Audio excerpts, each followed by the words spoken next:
नमस्कार दोस्तों, स्वागत है डेली स्टडी में। इस वीडियो में हम आपसे जनरल नॉलेज का मोस्ट इम्पोर्टेंट 10 क्वेश्चंस पूछेंगे, जिसका कि सिर्फ आपको जवाब कमेंट करके बताना है। तो चलिए शुरू करते हैं।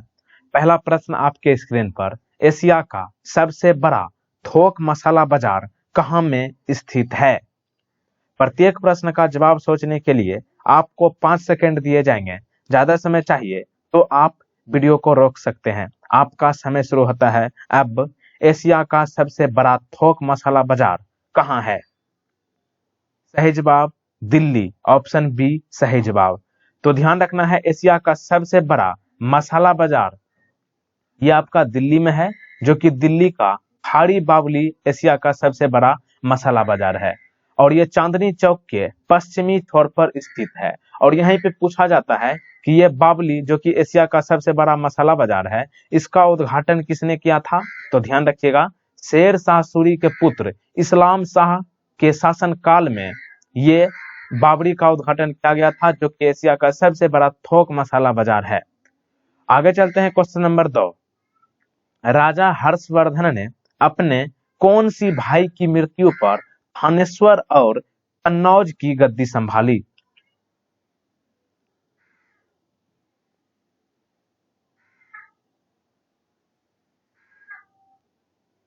सही जवाब होगा ऑप्शन डी राज्यवर्धन। तो ध्यान रखना है, राजा हर्षवर्धन ने अपने भाई राजवर्धन की मृत्यु पर थानेश्वर और कन्नौज की गद्दी संभाली और हर्षवर्धन ने 606 ईस्वी के आसपास 7वीं शताब्दी के प्रारंभ के साथ सिंहासन संभाला। और यहाँ पे एक प्रश्न पूछा जाता है, चीनी यात्री हुएनसांग जो कि भारत का दौरा किया था, ये किसके शासनकाल के दौरान चीनी यात्री हुएनसांग भारत का दौरा किया था? तो ध्यान रखिएगा, हर्षवर्धन के शासनकाल में चीनी यात्री हुएनसांग भारत का दौरा किया था। क्वेश्चन नंबर 3, भारत में वैदिक सभ्यता किस नदी के किनारे विकसित हुई?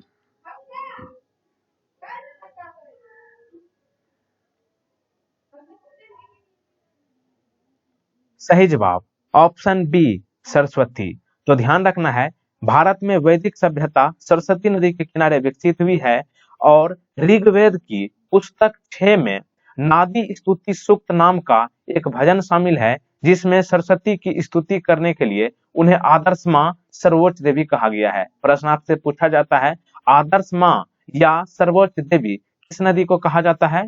तो ध्यान रखिएगा, सरस्वती नदी को। क्वेश्चन नंबर 4, गुजरात में कौन सा झील एक कृत्रिम जलाशय था, जिसे मौर्यों के शासन के दौरान बनाया गया था?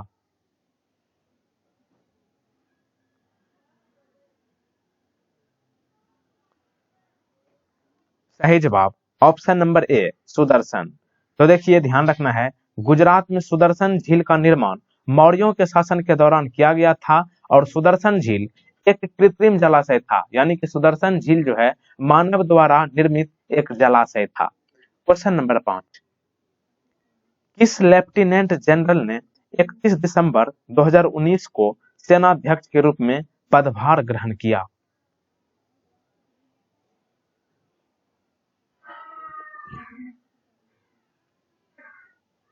सही जवाब option number C Manoj Mukund Naravane. तो ध्यान रखना है, लेफ्टिनेंट जनरल मनोज मुकुंद नरवाने ने 31 दिसंबर 2019 को सेनाध्यक्ष के रूप में कार्यभार संभाला।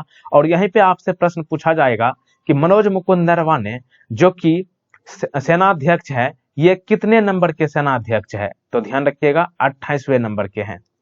क्वेश्चन नंबर नेक्स्ट, भारत के संविधान का अनुच्छेद 17 किसके उन्मूलन से संबंधित है?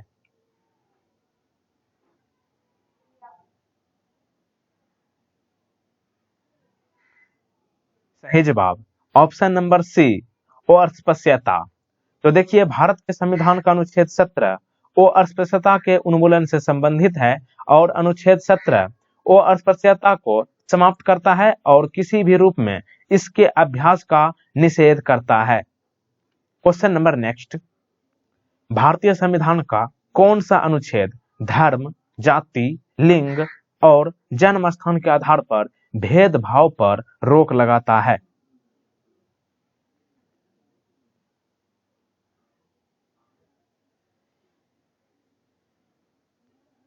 सही जवाब ऑप्शन नंबर सी अनुच्छेद 15।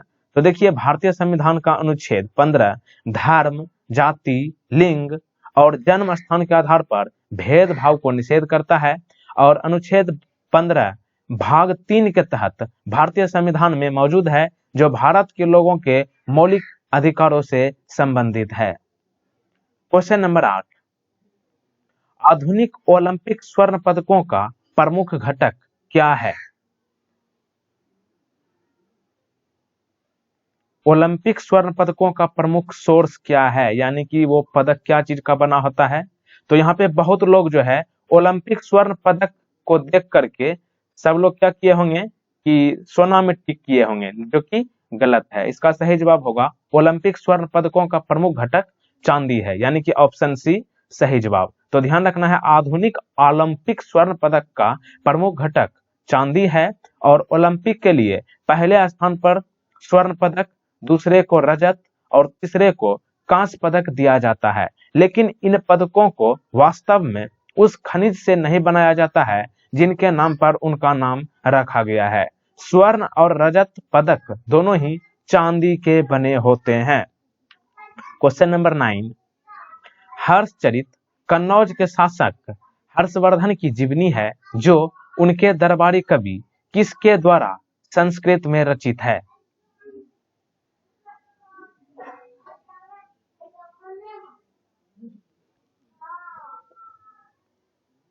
सही जवाब option B Banabhatta.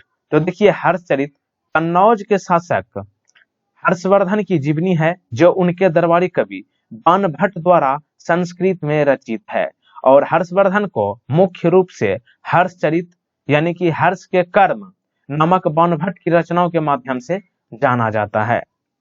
Question number 10, Biraja मंदिर और समलेश्वरी मंदिर किस राज्य में स्थित है?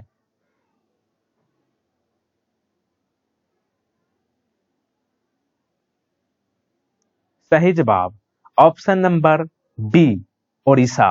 तो देखिए बिरजा मंदिर भारत के ओडिशा के जाजपुर जिले में स्थित है, जो कि प्राचीन हिंदू मंदिरों में से एक है और समलेश्वरी मंदिर ओडिशा के संबलपुर में स्थित है। तो दोस्तों 10 इंपॉर्टेंट क्वेश्चंस आपका कंप्लीट हो चुका है। अब एक प्रश्न आपके लिए है जिसका उत्तर आपको कमेंट करके बताना है। प्रश्न है, कहाँ का गोल गुंबज मोहम्मद आदिल शाह का मकबरा है? इस प्रश्न का सही जवाब आप नीचे कमेंट बॉक्स में बताएंगे और आप इन 10 प्रश्नों में से कितने प्रश्न का सही जवाब कर पाए कमेंट में बताइएगा।